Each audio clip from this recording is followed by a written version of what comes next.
जब मनुष्य मर जाता है तो उसके परिवार के सदस्यों के मन में अनेक प्रश्न उठकर सामने आते हैं कि आखिर मरने के बाद वह आत्मा कहाँ गई होगी।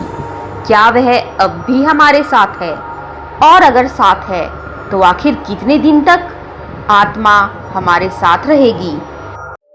इन सब प्रश्नों के उत्तर गरुड़ पुराण में दिए गए हैं।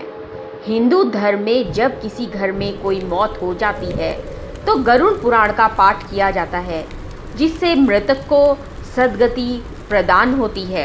18 पुराणों में गरुड़ महापुराण का अपना एक विशेष महत्व है। इसके अधिष्ठाता देव भगवान विष्णु हैं।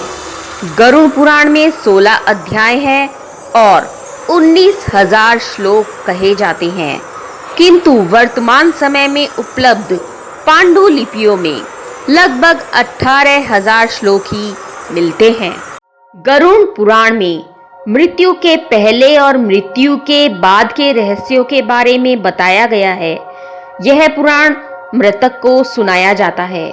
गरुड़ पुराण के अनुसार मृतक की आत्मा 13 दिन तक अपने परिवार के बीच रहती है।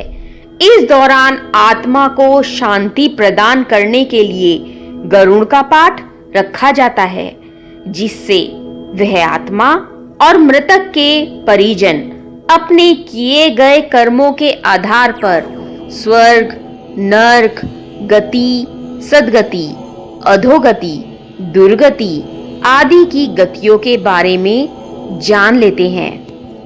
गरुड़ पुराण सुनकर आत्मा जान लेती है कि उसे आगे की यात्रा में किन किन बातों का सामना करना पड़ेगा, कौन से लोक में उसका गमन हो सकता है।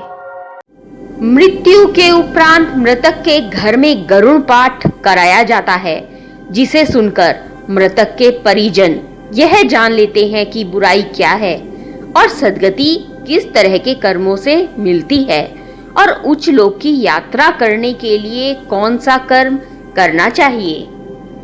गरुड़ पुराण में व्यक्ति के कर्मों के आधार पर दंड स्वरूप मिलने वाले विभिन्न नरकों के बारे में बताया गया है।